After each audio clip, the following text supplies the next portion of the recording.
El micrófono de Alicia Perris. The Sixteen Choir and Orchestra ofrecieron Israel en Egipto en el Auditorio Nacional de Madrid.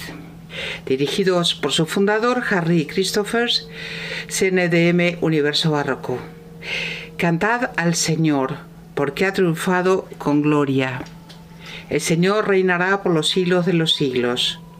Al caballo y a su jinete los ha arrojado en el mar. Final de Israel en Egipto, Éxodo 15:21. Música de George Händel, 1685-1759. Oratorio sacro para solistas y coro doble. Segunda versión. Libreto atribuido a Charles Jennens, 1707-1773, basado en los libros del Éxodo y de los Salmos.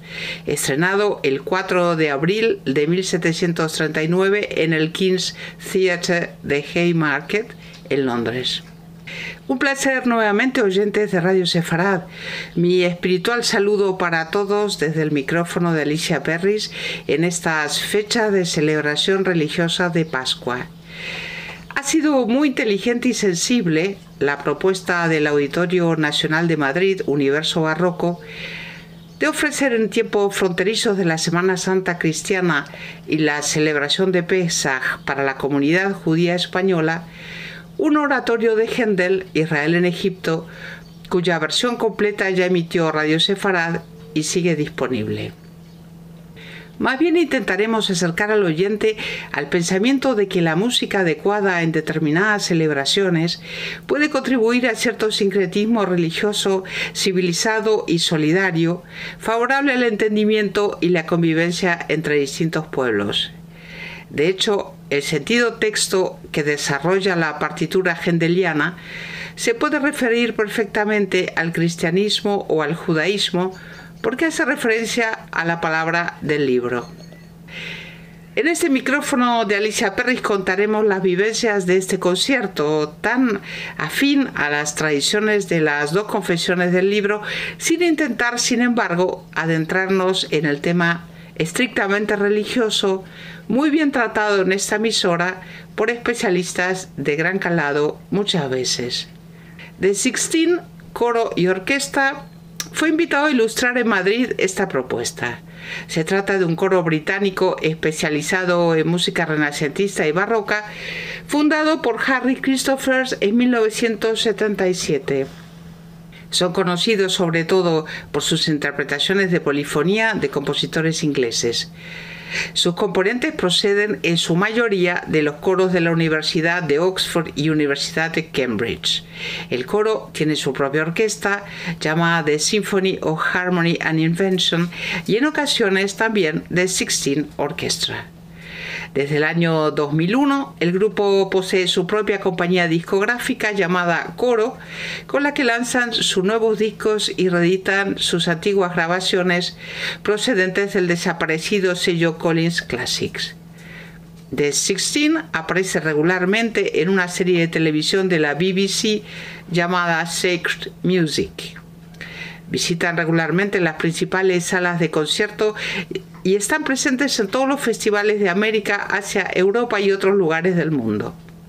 La orquesta toca instrumentos de época y ha sido fundamental para la serie continua de oratorios de Händel. Se trata de un conjunto profusamente reconocido y premiado que muestra su compromiso con el futuro de la música coral en el proyecto Genesis 16, con el primer programa de Reino Unido de entrenamiento coral para ayudar a los cantantes entre los 18 y los 23 años en la superación de la transición de estudiantes a la vida como artistas profesionales. Su director, Harry Christophers, nacido el 26 de diciembre de 1953 en Kent, Gran Bretaña, es considerado uno de los mayores especialistas en música barroca y renacentista del momento. Christophers asistió al King's School de Canterbury, trabajando como corista en su catedral, bajo la dirección del director de coro Alan Weeks, y tocando el clarinete en la orquesta de la escuela junto a Andrew Marriner. Ha citado como sus influencias musicales durante la infancia a los Rolling Stones, Brahms, Mahler, Stravinsky y Jethro Tull. Christophers ha contribuido, entre actividades de giras y actuaciones por todo el mundo y en su país, el Reino Unido, al catálogo de grabaciones con casi 90 títulos, por los que ha sido galardonado con el Grand Prix du Disque por el Mesías de Händel, numerosos Schallplattenkrieg, el Gramophone Award de música antigua y más recientemente el prestigioso Classical Brit Award 2005 por su disco Renaissance. Es también caballero de la Orden del Imperio Británico por su contribución a la música. La obra del auditorio, vamos a hablar un poco de esto. ¿Qué sabemos realmente de esta partitura y de los sufrimientos de su autor al ver cómo públicos distintos la rechazaban en todas sus diferentes versiones? Cuando George Friedrich Händel compone Israel en Egipto, estaba alejándose a toda prisa del género operístico de notoria influencia italiana para sentarse definitivamente en el oratorio. Después de muchos años triunfando, con títulos como Rinaldo, Asis y Galatea, Radamisto o Julio César, ya no conectaba con el público en su patria de adopción, el Reino Unido. De hecho, las composiciones de los 30 del siglo XVIII fueron especialmente mal recibidas, como Alsina, de 1735, Arminio, Giustino y Berenice, las tres de 1737, representadas poco para alguien considerado uno de los príncipes de la música en Europa.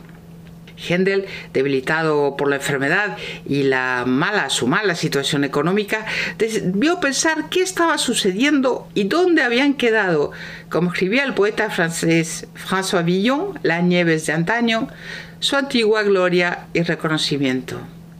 En octubre de 1737, Federico de Prusia comunicaba a Guillermo de Orange que Händel ya formaba parte del pasado. Con la generosidad de la que carecen, paradójicamente, algunos mecenas, comentó: su inspiración se ha agotado y su gusto se ha visto superado por la moda. Israel en Egipto fue, como dijimos, mal recibido como el oratorio Saúl. Cuando se estrenó, el Daily Post recogió las impresiones causadas en el auditorio. En general, el público echó en falta la casi totalidad ausencia de dúos y arias para los solistas, cuyo lugar preponderante habían ocupado los coros.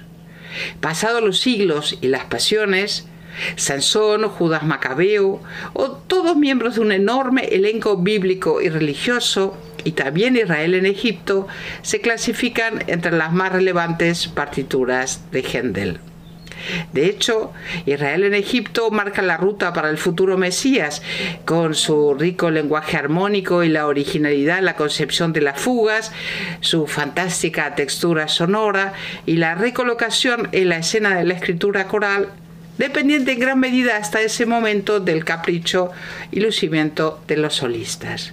Las arias y los dúos aquí carecen de la importancia que podrían haber tenido en las óperas y se justifican para permitir la continuidad de los grandes números corales.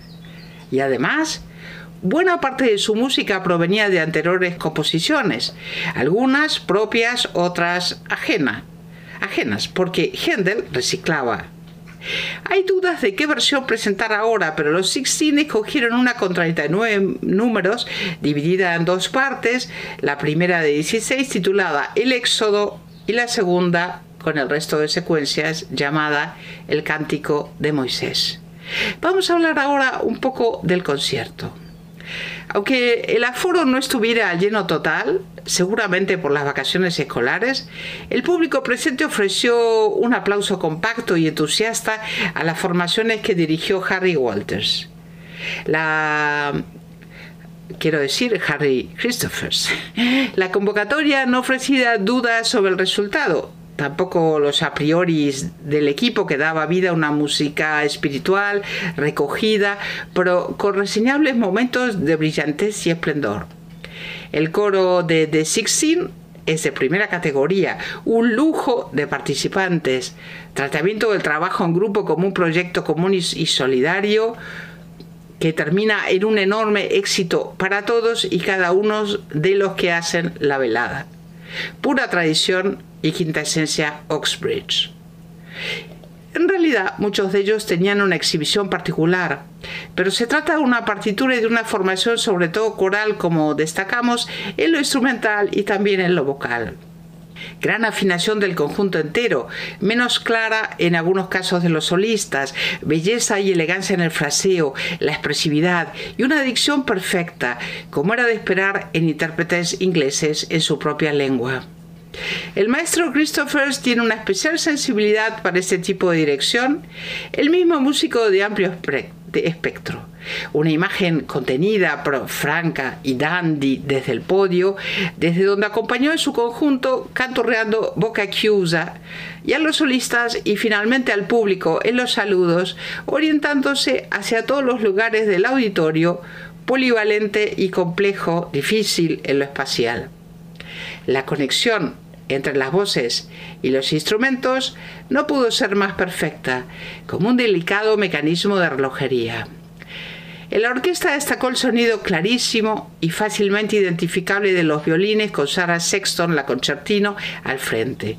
Sorprendente Robert House en los timbales y muy reseñable la actuación de los metales, como los sacabuches de Susan Addison, Stephanie Dyer y Stephen Saunders, y las trompetas de Robert Farley y Christopher Pegram. Muy bien también el continuo de Sarah McMahon, Imogen Seth Smith en violonchelo y Pippa Macmillan, musicales Sarah Jackson y Damian Brassington en los fagotes y Alistair Ross y Christopher Glynn en los órganos positivos. En este tipo de repertorio, los solistas vocales no pueden considerarse al mismo nivel que los solistas de ópera al uso. La exigencia por su imbricación en el resto de la masa sonora y el resultado suelen ser menos brillantes, menos protagonistas. Habría que citar además a la soprano Julie Cooper y su compañera Katie Hill, excelente esta última, y a los dos contratenores Daniel Collins y Edward McMullan. Muy especialmente a Mark Dobell, conocido y apreciado por los melómanos, que se diferenció bastante positivamente en su actuación. También a los bajos Ben Davis y Eamon Dagan, el segundo de los cuales llevó a cabo una deslumbrante performance. Y hasta aquí el micrófono de Alicia Perris en una emisión muy musical. Hasta la próxima, con más actualidad cultural y los fundamentales, como siempre, del patrimonio judío. Jacques Pesach Sameach Shalom.